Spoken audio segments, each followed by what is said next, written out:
Hi, I'm Mark Gaylor. I'm a Sony imaging ambassador, and this is my review of Sony's RX100 Mark 7 camera.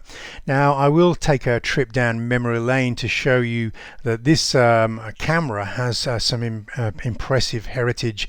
The original RX100 first appeared in 2012, and it became Time magazine's one of their best inventions of the year. They said that no photos this good had ever come from a camera this small, and this is still true in 2020. Now, this little compact camera has survived even when most other compact cameras have died a death at the hands of smartphones. But the image quality coming from this particular camera still is better than you can achieve through a smartphone, and the creative possibilities that Sony have given users of this RX100 is absolutely astounding. So we're going to take a look at some of the background behind this camera first before I get into the 100 Mark 7 review.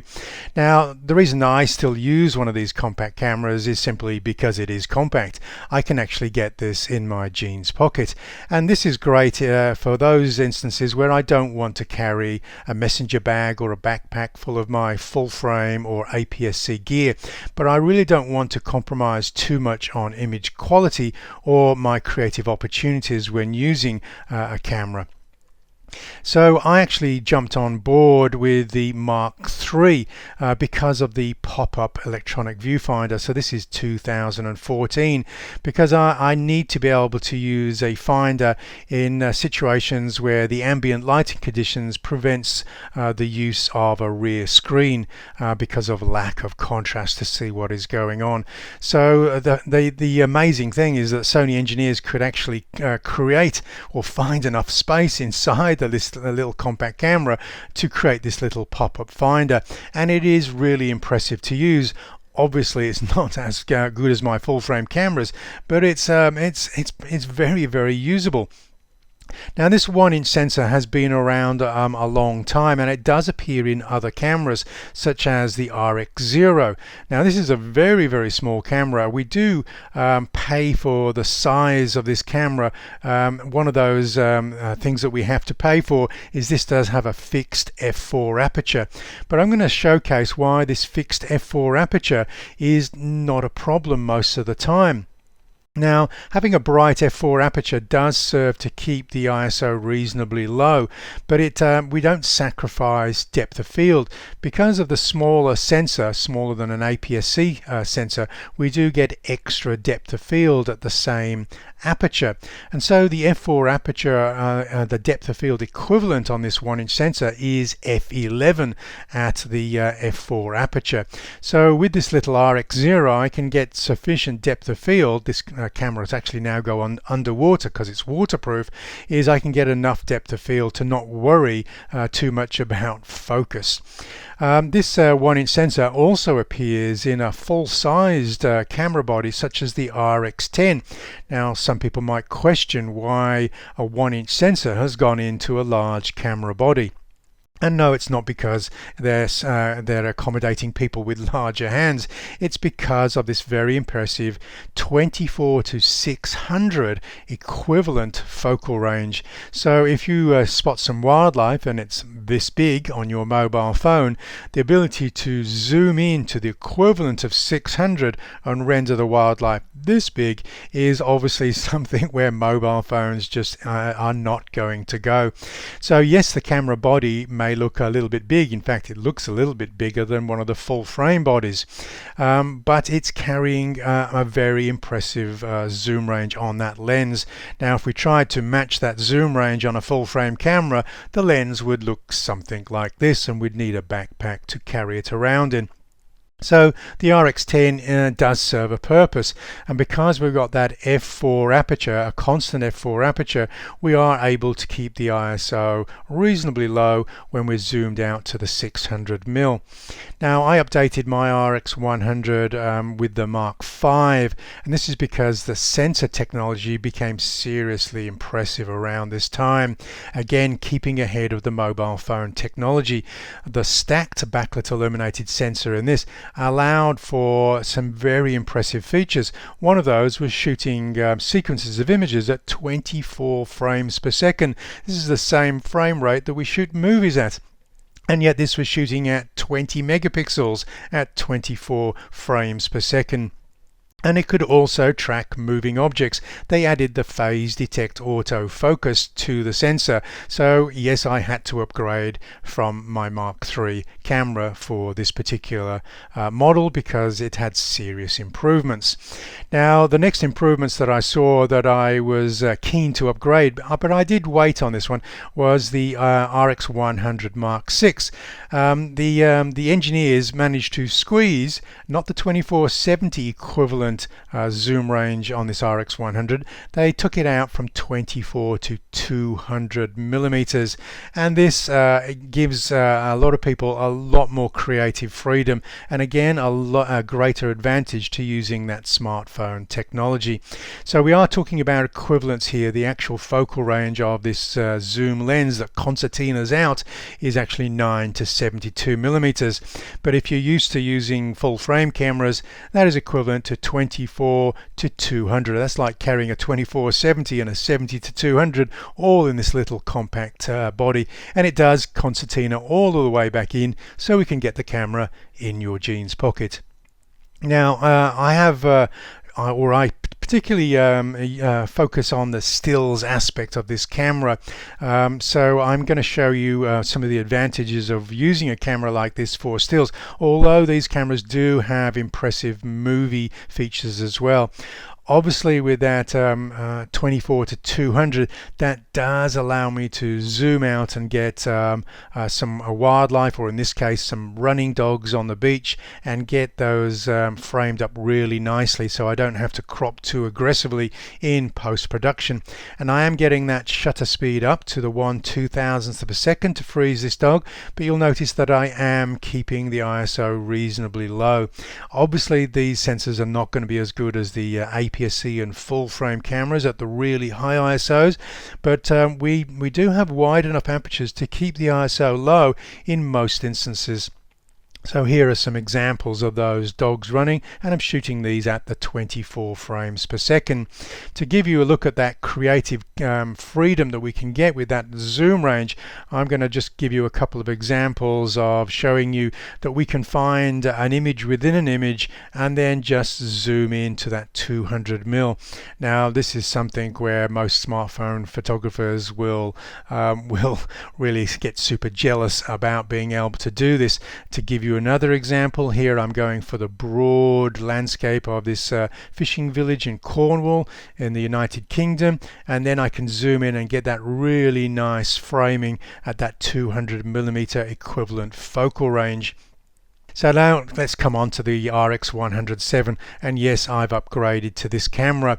Now I think this is a real wolf in it's like an alpha camera in RX clothes. It is impressively its performance is exceedingly impressive. Now here's a shot with my A9. This was actually the A9 II camera at a recent MotoGP that I took the 200 to 600 mil lens that we looked at earlier, and here I'm shooting fast action, pin sharp, excellent tracking.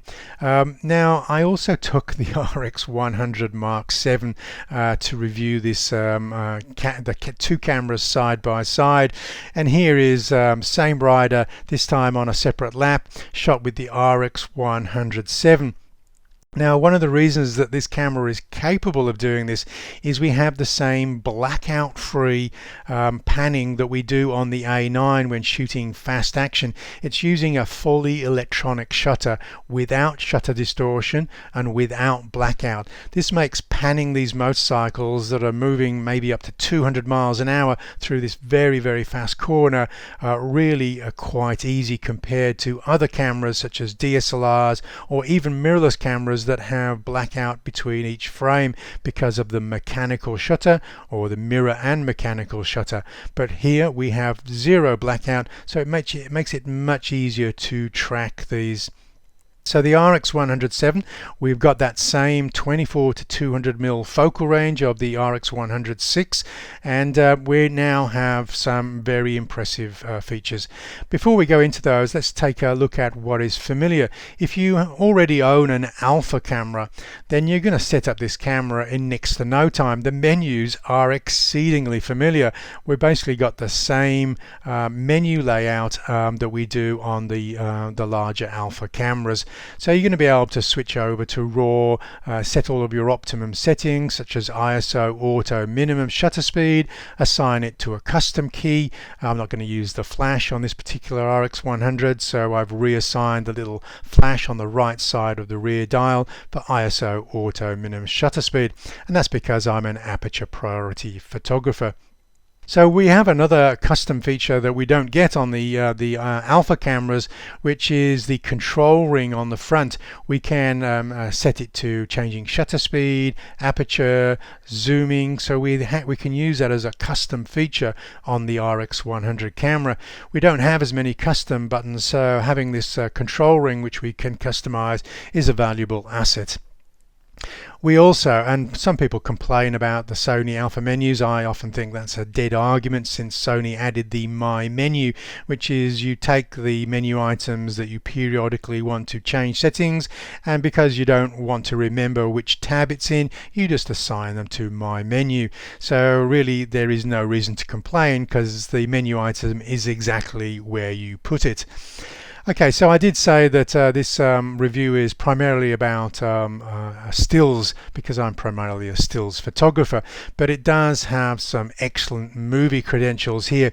We can shoot 4K movies with full pixel readout, so there's no line skipping, so we get excellent sharpness on that 4K movies.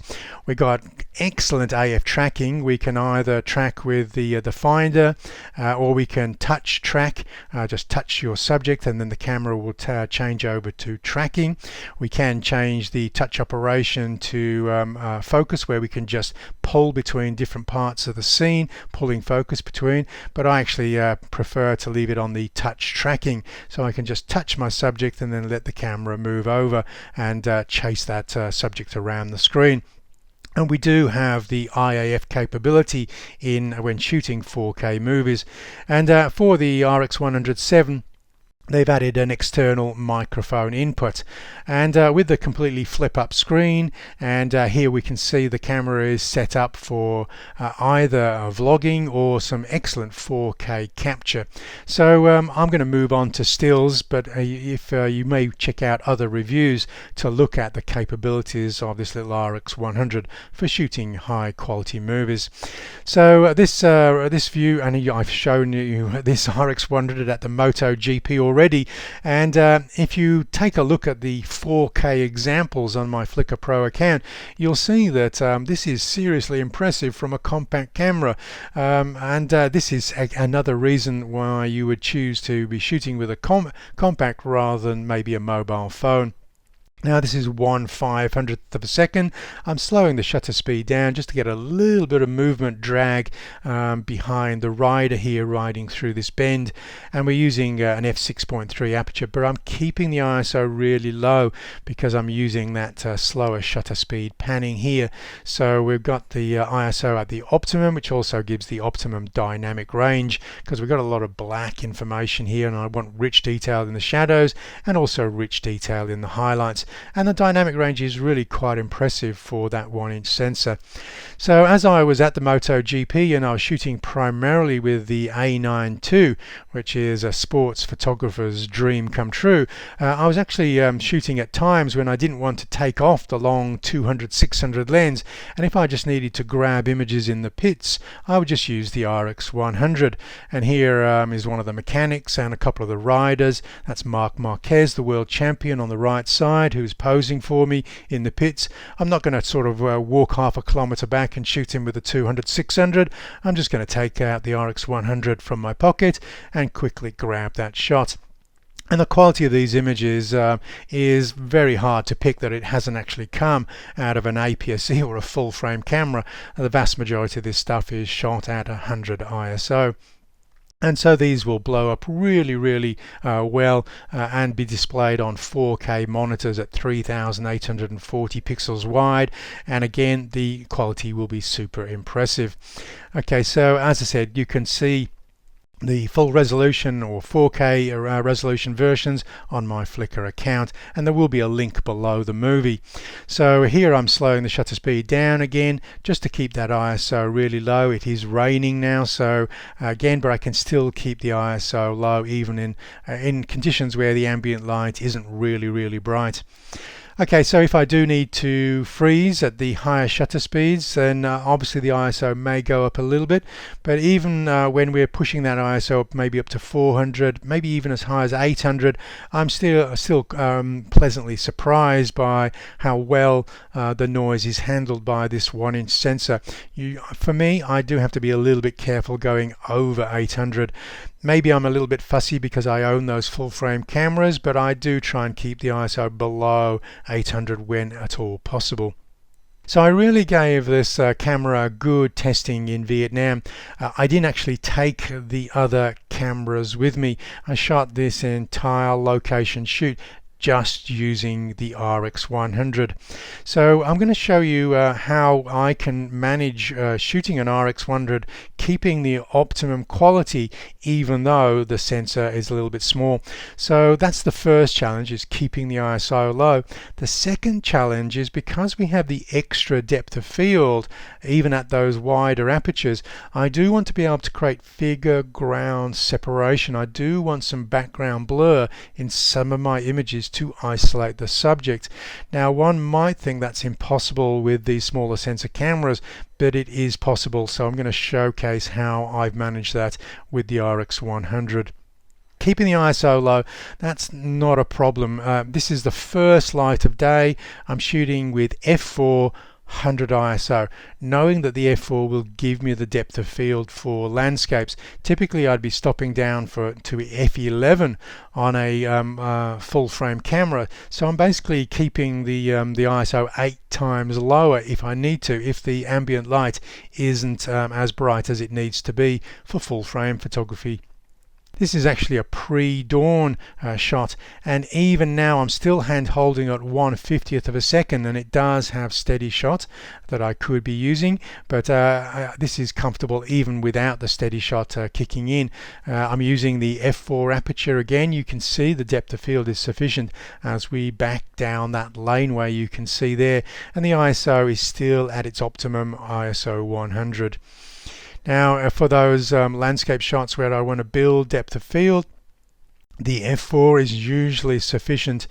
You can pull the focus a little bit further forward to optimize the focus, so you get extreme foreground to background, and in these instances I could have stopped down to 5/6 to get even more depth of field, but we can see the depth of field at f4 is really sufficient for most landscape photography.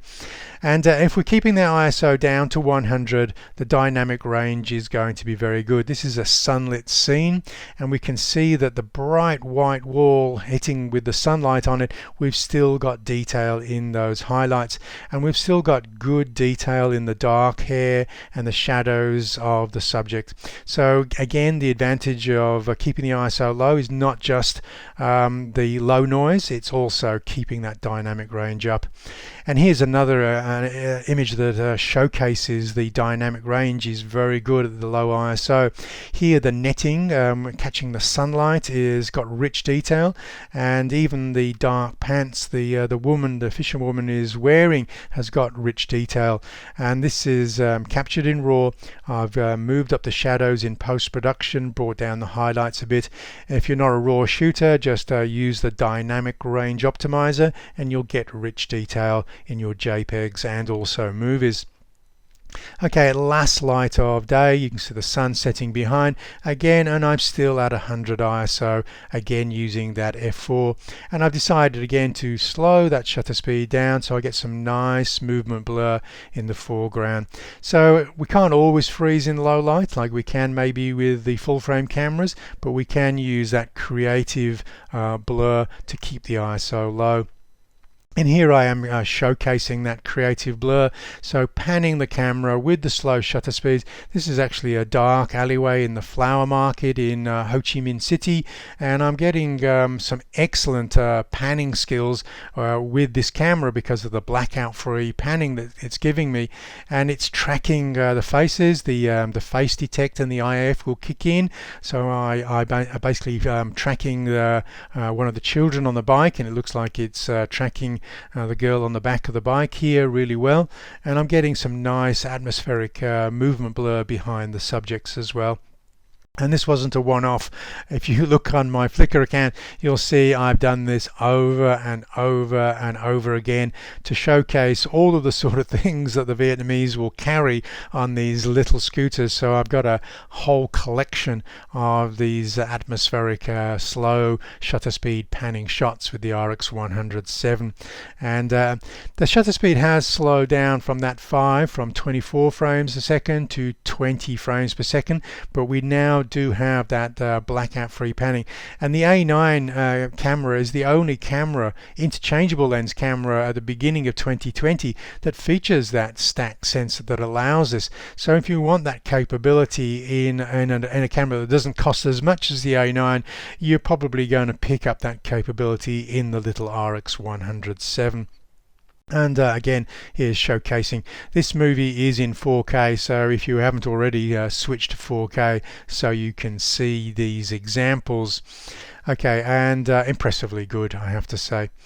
And I'll just move forward. Again, there are times I do want to freeze the subject matter. I don't want to create some movement blur, so I've pushed the shutter speed up to 1/2000th of a second. I'm using that f4 aperture. 90% of my shots were using this f4 aperture, I have to say, and the ISO's only risen to 160, so the noise is still very low in images like this. There is a very impressive feature inside the RX100, and I have to say this single burst shooting, which shoots a burst of 7 frames at 90 frames per second, so it's like a rapid machine gun fire of images that are burst off, allows you to photograph a decisive moment in instances where you really have difficulty pressing the shutter at the right time to get maybe a bat striking a ball, or in this instance this little boy kicking the football. And I had 7 images to choose from to choose that perfect decisive moment. So I've got the shutter speed up to 1/2000th of a second. Again, it's that f4 aperture, and the ISO is now risen to 400, and the quality is still very, very impressive. Now I expected this feature on the RX100M7 to appear on the A9 too, but it didn't, because this is going to make the A9 II owners a little bit jealous of this feature, because rather than shooting a sequence of images at 20 frames per second and just crossing your fingers and hoping that you've got the decisive moment with the ball and the bat, is a lot of photographers would actually prefer to switch over to this single burst shooting mode and just have a rapid sequence of 7 images around the point of impact. And there are the 7 images. Now, sometimes if the machine gun fire is so rapid that you might fire too soon or fire too late, you can actually extend that period of time out a little bit by lowering the 90 frames per second to either 60 or 30 frames per second, which increases the duration that those 7 frames are spread over, and this may increase your chances of timing the perfect shot if the 90 frames per second is too rapid. Okay, so let's highlight that f4 aperture for depth of field.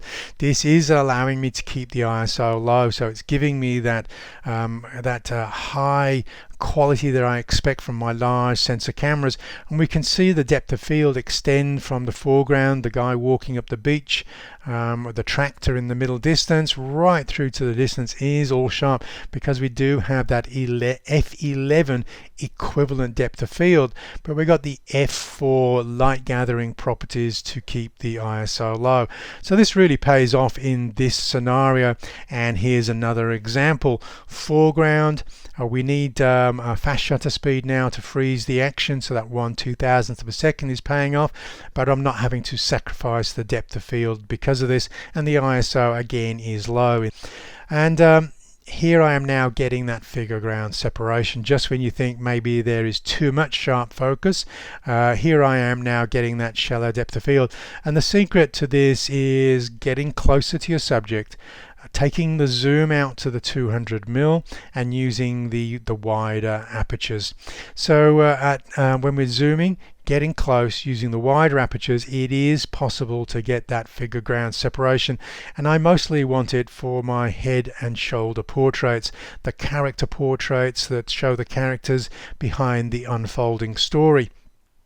So here I'm going for this full length shot now, but again we are getting that figure ground separation. Okay, it's not as blurry as maybe the 135 f1.8 on a full frame sensor, but it is enough to create that figure ground separation. And so we're here again, tighter crop now, getting significant blur in the background for that figure ground separation. And here a shot of two of those children playing football, zooming, moving close, framing tightly, and the background can blur. So you can exploit shallow depth of field even on these 1-inch sensors. And here again another example. Another factor I didn't mention in the previous examples is pick a background that is far away from your subject, and that will also throw the background further out of focus. Another alternative is, if you can't do that, if you can't choose backgrounds that are further away, if you're in tight environments, then you could choose maybe a vantage point to simplify the background so we don't get too much clutter in the background that's a little bit too sharp. Just exploit your vantage point to your subject so we get some simpler backgrounds. Choose maybe backgrounds that don't have a lot of information. This might be a wall in a built-up environment, or something that allows you to create a simpler background. And these are some examples of head and shoulder portraits that I shot in and around Ho Chi Minh, just giving me the ability to create sophisticated head and shoulder character portraits, even though depth of field can be a little bit of a challenge.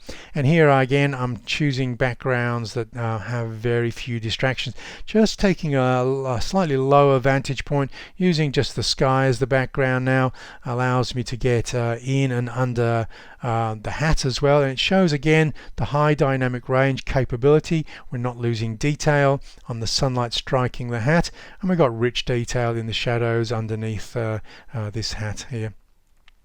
When the background is a little bit too sharp, just again using the vantage point, moving around my subject to try and create the ideal figure ground placement so we get the best composition.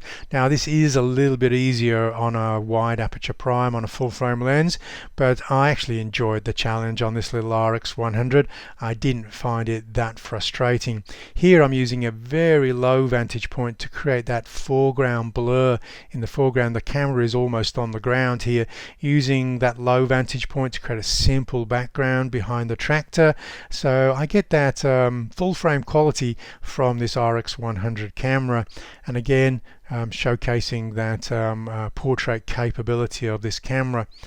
Okay, this is an alternative to using that low vantage point, maybe getting a slightly higher vantage point, and instead of having clutter in the background on the beach, just using the plain sand background, a little bit out of focus, and again that creates that figure ground separation through compositional techniques and exploiting how you can achieve that at the 200mm focal length on this RX100.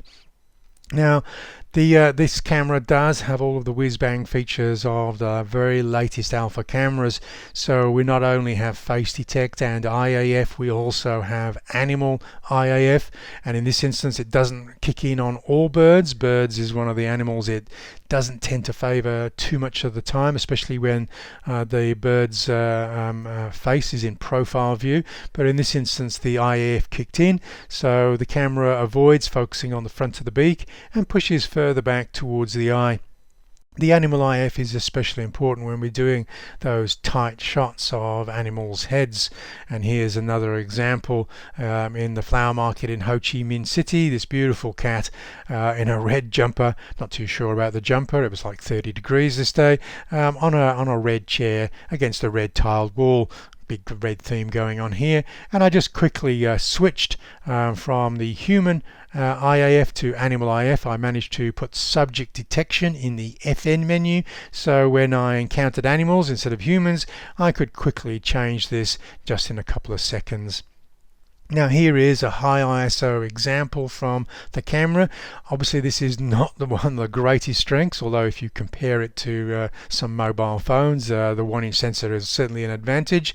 But here I'm using it at 1/15th of a second at f2.8. We do have a wider 2.8 aperture at the wider focal lengths, and here it's the ISO has exceeded 1000. Now I've done no noise reduction. This is a raw file with no noise reduction. So if you're shooting JPEG with the high ISO noise reduction on, you would see this a lot cleaner.